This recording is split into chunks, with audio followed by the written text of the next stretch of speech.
12th standard students. So நாளைக்கு வந்து உங்களுக்கு மேக்ஸ் எக்ஸாம். ஸோ மேக்ஸ் எக்ஸாமுக்கு வந்து எல்லாருமே நல்லா ப்ரிப்பரேஷன் முடிச்சிருப்பீங்க, இப்போ வந்து ரிவைஸ் பண்ணிட்டு இருப்பீங்க. ஸோ இந்த வீடியோ வந்து உங்கள் எல்லாருக்குமே வந்து ரொம்ப யூஸ்ஃபுல்லாக இருக்க போது. இந்த வீடியோவில் நம்ம என்ன பார்க்க போகிறோம்னா, time management, paper presentation, exam tips, இந்த மூணுமே வந்து எல்லாருக்கும் யூஸ்ஃபுல்லாக இருக்கும். ஸோ வீடியோ வந்து ஸ்கிப் பண்ணாமல் பாருங்கள். சரி, வாங்க வீடியோக்குள்ள போவோம். அதுக்கு முன்னாடி நம்ம சேனலுக்கு சப்ஸ்கிரைப் பண்ணாதவங்க சப்ஸ்கிரைப் பண்ணிக்கோங்க. So first of all, maths exam அப்படின்னாவே எல்லாருமே வந்து பயப்படுவீங்க. ஸோ அந்த பயமே இருக்கக்கூடாது. எக்ஸாம் ஹாலுக்கு நீங்கள் போகும்பொழுது எந்த ஒரு பதட்டமே இல்லாமல் ஃப்ரீயாக போங்க. ஸோ அப்போ தான் வந்து எக்ஸாம் வந்து நம்ம நல்லா எழுத முடியும். ஓகே, ஃபஸ்ட்டு வந்து டைம் மேனேஜ்மெண்ட் நம்ம பார்க்க போகிறோம். ஃபஸ்ட்டு நீங்கள் என்ன பண்ணீங்கன்னா 21 வேர்ட்ஸ், அந்த 21 வேர்ட்ஸில் பார்த்தீங்கன்னா 21 வேர்ட்ஸ்க்கு உங்களுக்கு வந்து 20 மினிட்ஸ் நான் சொல்லியிருக்கேன். அது வந்து புக் பேக் ஒன்று வந்து உங்களுக்கு தெரியும். ஸோ அதை வந்து 10 மினிட்ஸ் நீங்கள் ஈஸியாக முடிச்சிடலாம். நெக்ஸ்ட் ரிமைனிங் 10 மினிட்ஸ் வந்து இன்டீரியர் 1 வேர்ட்ஸ். அது வந்து நீங்கள் செஞ்சு பார்த்து போகிற மாதிரி ஆன்சரு. ஸோ அதனால் ஒரு 10 நிமிஷம் எடுத்துக்கங்க. அப்போ 10 + 10 வந்து 20 மினிட்ஸ். அப்போ 1 வேர்டுக்கு 20 மினிட்ஸ், அதை வந்து கரெக்டாக முடிச்சுக்கோங்க. அடுத்து 1 வேர்டுக்கு அப்புறம் 5 மார்க்ஸ். 5 மார்க்ஸ் 7 5 மார்க் நீங்கள் எழுதணும். ஸோ ஒரு 5 மார்க்கு 11 மினிட்ஸ். அப்போ 7 5 மார்க்கு 77 மினிட்ஸ் ஆகுது. அந்த 77 நிமிஷத்துக்குள்ள நீங்கள் 5 மார்க்கை முடிச்சிடணும். அந்த டைம் கனெக்ட் பண்ணி நீங்கள் கரெக்டாக முடிச்சிருங்க. அடுத்து 3 மார்க்ஸ். 7 3 மார்க்கு, ஒரு 3 மார்க்கு 6 மினிட்ஸ். அப்போ 7 6 are 42, 42 நிமிஷம். 40 நிமிஷத்துல 3 மார்க்கு முடிக்கணும். அதுக்கு தகுந்த மாதிரி நீங்கள் பிளான் பண்ணிக்கணும். அடுத்து 7 2s are 14, 7 2 மார்க்கு, ஒரு 2 மார்க்கு 4 நிமிஷம். அப்போ 7 4s are 28, 28 நிமிஷத்துல 2 மார்க் நீங்கள் முடிச்சிடணும். அப்போ டோட்டலாக பார்த்தோம்னா மொத்தம் நமக்கு வந்து 3 hours எக்ஸாமு. அதில் வந்து அதாவது 180 நிமிஷம். அந்த 180 நிமிஷத்துல 167 நிமிஷம் வந்துருச்சு. ஸோ ரிமைனிங் 13 நிமிஷம் இருக்கு. அந்த 13 நிமிஷத்துல ரிவிஷன். ஸோ ரிவிஷன் என்ன? கொஸ்டின் நம்பர் கரெக்டாக போட்டிருக்கீங்களா, ஆப்ஷன் கரெக்டாக போட்டிருக்கீங்களா, எல்லா கொஸ்டினும் அட்டன் பண்ணிருக்கீங்களா. ஸோ இதெல்லாம் வந்து நீங்கள் அந்த ரிவிஷன்ல பார்த்துடணும். ஒரு சிலர் வந்து நான் 7 கொஸ்டினுமே அட்டன் பண்ணிருக்கேன் நினைச்சிருப்பீங்க, ஆனால் 6 தான் அட்டன் பண்ணிருப்பீங்க. ஸோ அதெல்லாம் நீங்கள் செக் பண்ணணும். கொஸ்டின் நம்பர் கரெக்டாக போட்டிருக்கீங்களா அப்படிங்கிறத செக் பண்ணணும். கொஸ்டின் நம்பர் மாற்றி போட்டுக்கலாம். அதே போல 5 மார்க்ல வந்து 40, இப்போ 41st ஏயா பியா அப்படிங்கிறது மென்ஷன் பண்ணணும். ஆனா அவனாவா அப்படிங்கிறத மென்ஷன் பண்ணணும். அதுக்கடுத்து எக்ஸ்ட்ரா டைம் இருந்துச்சு அப்படின்னா புட் பாக்ஸ். எதுக்கு? நீங்க கண்டுபிடிச்ச ஆன்சர், நீங்க எழுதிருக்க அந்த சம்முக்குள்ள உள்ள ஃபார்முலா, இதுக்கு வந்து டைம் இருந்துச்சு அப்படின்னா ஒரு பாக்ஸ் போட்டுருங்க. ஸோ பாக்ஸ் போட்டு எழுதிங்கன்னா திருத்துறதுக்கு வந்து திருத்துறவங்களுக்கு வந்து கொஞ்சம் ஈஸியா இருக்கும். ஸோ இவ்வளவுதான். இந்த டைம் படி நீங்க எழுதிங்க அப்படின்னா ஈஸியா வந்து பதட்டம் இல்லாம ஈஸியா முடிச்சிடலாம். Paper presentation. ஸோ மேக்ஸை பொறுத்தளவுக்கு ஹேண்ட் ரைட்டிங் அப்படிங்கிறது தான் முக்கியம் கிடையாது. பேப்பர் ப்ரெசன்டேஷன் நீட்டாக இருக்கணும். பார்த்துங்க, எந்த ஒரு அடித்தல் திருத்தல் இல்லாமல் நீங்கள் எழுதிங்க அப்படின்னாவே பேப்பர் கரெக்ஷன் பண்ணும்பொழுது டீச்சர்ஸோட மென்டாலிட்டி உங்களுக்கு வந்து நல்லா இருக்கும். ஸோ உங்களுக்கு வந்து ஈஸியாக மார்க் கிடைக்கும். அதனால ப்ரெசன்டேஷன் வந்து ரொம்ப ரொம்ப இம்பார்ட்டன்ட்டு. அதே போல் ஒவ்வொரு சமயம் வந்து நெருக்கி எழுதாமல் கொஞ்சம் இடம் விட்டு எழுதுங்க. ஃபார்முலா ஆன்சருக்கு பாக்ஸ் போட்டு எழுதுங்க. ஒரு சம் முடிச்சோடனே கோடு போடுங்க. அதே போல இப்போ இதான் பேப்பர்னா ரஃப் ஒர்க் வந்து கீழே ஒரு கோடு போட்டுருங்க. கீழே ஒரு கோடு போட்டு அதில் ரஃப் ஒர்க் செஞ்சு பாருங்க. ஸோ இதெல்லாம் கரெக்டாக ஃபாலோ பண்ணிக்கிங்க. இதெல்லாம் ப்ரெசன்டேஷன் வந்து ரொம்ப ரொம்ப முக்கியம் மேக்ஸை பொறுத்தளவுக்கு. Examination tips. இப்போ இதில் பார்த்தீங்கன்னா ஃபர்ஸ்ட் எல்லாருமே வந்து 1 வேர்ட் எழுதிருங்க. ஸோ 1 வேர்ட் எழுதும் பொழுது ஆப்ஷன் எழுதி ஆன்சர் எழுதணும். இப்போ ஃபார் எக்ஸாம்பிள் இப்போ பி ஆன்சர் அப்படின்னா பின்னு எழுதி அந்த ஆன்சர் எழுதிக்கணும். ஸோ ரெண்டுமே கரெக்டாக இருந்தால் மட்டும்தான் உங்களுக்கு வந்து ஃபுல் மார்க், அந்த 1 மார்க் உங்களுக்கு கிடைக்கும். ஒரு சிலர் ஆப்ஷன் ரைட்டாக எழுதிருப்பாங்க, இல்லை ஆன்சர் தப்பாக எழுதிருப்பாங்க, மாற்றி எழுதிருவாங்க அவசரத்தில். ஆன்சர் கரெக்டாக எழுதி ஆப்ஷன் தப்பாக எழுதிருப்பாங்க. ஸோ இந்த மாதிரி ரெண்டுல ஏதாவது ஒன்று தப்பாக இருந்தால் கூட உங்களுக்கு மார்க் போட மாட்டாங்க. இதில் கண்டிப்பாக ஆப்ஷன் இருக்கணும். அப்போ 21 வேர்டு. அடுத்து 5 மார்க். 5 மார்க்கை பொறுத்தளவுக்கு ஃபர்ஸ்ட் நீங்கள் என்ன செய்றீங்கன்னா, உங்களுக்கு இப்போ 7 5 மார்க் இருக்கு, 7ல் ஒரு 5 5 மார்க் நல்லா தெரியும் அப்படின்னா அந்த 5 5 மார்க்கை ஃபர்ஸ்ட் அட்டன் பண்ணுங்க.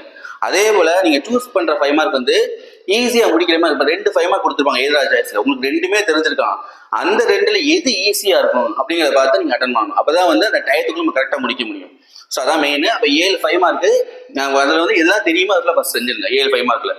அதே நம்ம பார்க்க போகிறது எக்ஸாமினேஷன் டிப்ஸ்.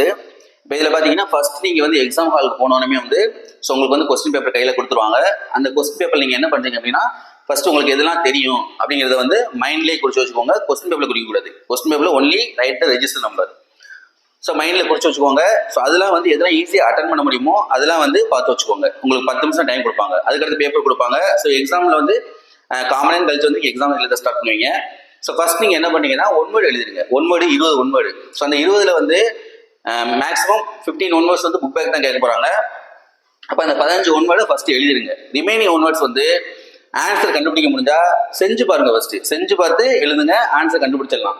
செஞ்சு பார்த்து உங்களுக்கு ஆன்சரே கண்டுபிடிக்க முடியாத பட்சத்தில் நீங்கள் வந்து 4 ஆப்ஷன்ல கண்டிப்பாக ஏதோ ஒரு ஆப்ஷன் போடுங்க.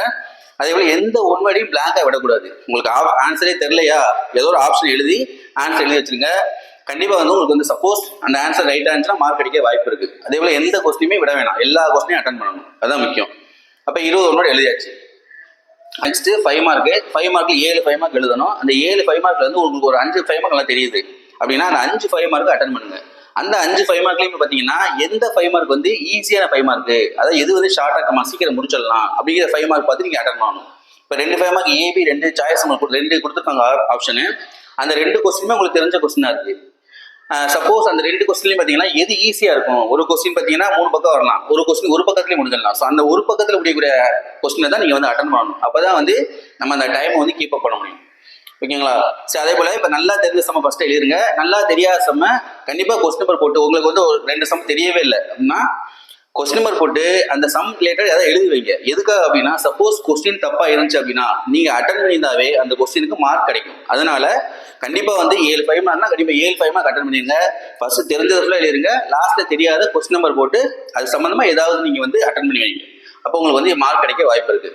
அதே போல நெக்ஸ்ட் 3 மார்க் 2 மார்க். 3 மார்க் 2 மார்க்ல பாத்தீங்கன்னா லாஸ்ட் சம் வந்து கம்பல்சரி. ஸோ லாஸ்ட் 2 மார்க்ல வந்து 30வது சம், 3 மார்க்ல வந்து 40வது சம் கம்பல்சரி. ஃபர்ஸ்ட் உங்களுக்கு வந்து இந்த கம்பல்சரி சம் தெரிஞ்சு அப்படின்னா ஃபர்ஸ்ட் அந்த சம் எழுதிருங்க. ஏன் அப்படின்னா சப்போஸ் நீ எழுதலை அப்படின்னா லாஸ்ட்ல வந்து கம்பல்சரி வந்து அப்புறம் எழுதிக்கொண்டு சொல்லிட்டு நம்ம மறக்கிறதுக்கு வாய்ப்பு இருக்கு. ஸோ அதனால ஃபர்ஸ்டே வந்து கம்பல்சரி தெரிஞ்சு எழுதிருங்க. அப்படி தெரியலைன்னா ரிமைனிங் சம்ஸ் மொத்தம் மீதி உள்ள 9 சம்ல வந்து 6 சம் அட்டன் பண்ணணும். ஸோ அந்த 6 சம்ல வந்து எது ஈஸியான சம் பார்த்து அட்டன் பண்ணுங்க. டைம் வந்து உங்களுக்கு வந்து ரொம்ப ரொம்ப முக்கியம். அதே போல 2 மார்க்கும் 3 மார்க்கும். அதே போல ப்ரெசன்டேஷன் வந்து பார்த்தீங்கன்னா நீட்டாக இருக்கணும். ஒரு கொஸ்டின் முடிஞ்சோன்னா கோடு போடுங்க. டைம் இருந்துச்சு அப்படின்னா ஆன்சருக்கும் ஃபார்முலாவுக்கும் பாக்ஸ் போடுங்க. எந்த அடித்தல் திருத்தம் இல்லாமல் எழுதுங்க. ரஃப் ஒர்க்கு கீழே ஒரு கோடு போடுங்க, கோடு போட்டு ரஃப் ஒர்க் செஞ்சு பார்த்துக்கோங்க. சரி, இதெல்லாம் வந்து மெயின். பேப்பர் ப்ரெசன்டேஷன் வந்து கண்டிப்பாக நீட்டாக இருக்கணும். ஹேண்ட் ரைட்டிங் முக்கியம் கிடையாது, ப்ரெசன்டேஷன் நீட்டாக இருக்கும். அப்படி இருந்துச்சுன்னா திருத்துற டீச்சர்ஸ் வந்து அவங்களோட மென்டாலிட்டி படி கொஞ்சம் மார்க் வந்து உங்களுக்கு அதிகமாக கிடைக்க வாய்ப்பு இருக்கு. எல்லாருமே வந்து என்ன பண்ணீங்கன்னா 90 மார்க்ஸ் நீங்கள் ஃபர்ஸ்ட் கொஸ்டின் அட்டன் பண்ணணும். 7 3 மார்க், 7 2 மார்க், 7 5 மார்க். பிகாஸ் நீங்க அட்டன் பண்ற கொஸ்டின் ஏதோ ஒரு கொஸ்டின் ராங்கா கொடுத்தாங்கன்னா கண்டிப்பா வந்து அதுக்கு மார்க் கிடைக்கும். அதனால எல்லாமே நீங்க அட்டன் பண்ணிருங்க. ஸ்லோ லேர்னர்ஸ் கவனிச்சுக்கோங்க. அவங்க வந்து நம்ம ஆல்ரெடி சொல்லியிருக்கோம். இப்போ கொடுத்துருக்க கொஸ்டின்ல 2 மார்க் 3 மார்க் 5 மார்க்ல வந்து உங்களுக்கு வந்து ப்ரூவ் தட் சம் கேட்பாங்க. Prove that, verify that, show that இந்த மாதிரி கேட்பாங்க. தமிழ்ல வந்து நிறுவுகன் கொடுத்துருப்பாங்க. ஸோ அந்த மாதிரி சம் வந்துச்சு அப்படின்னா அந்த கொஸ்டின் அப்படியே எழுதி நிறுவப்பட்டது ஹென்ஸ் ப்ரூவ்ட் அப்படின்னு நீங்க எழுதினாவே 1 மார்க் கிடைச்சிரும். ஸோ அதனால உங்களுக்கு தெரியாத பட்சத்தில் அந்த மாதிரி அந்த கொடுத்துருக்க சம் எழுதி ஹென்ஸ் ப்ரூவ்ட் எழுதிருங்க. கண்டிப்பாக 1 மார்க் கிடைச்சிரும். மேக்ஸை பொறுத்தளவுக்கு ஃபெயில் ஆகிறதுக்கு வாய்ப்பே கிடையாது. ஈஸியாக வந்து எல்லாருமே வந்து பாஸ் ஆகலாம். ஸோ அதனால எந்த ஒரு கவலையும் யாருமே பட தேவையில்லை, எந்த ஃபியருமே வேணாம். ஜாலியாக போங்க, ஜாலியாக எழுதுங்க. எக்ஸாமு ஈஸியாக வந்து மார்க் வாங்கலாம். நம்பிக்கையோட போங்க. Okay, all the best.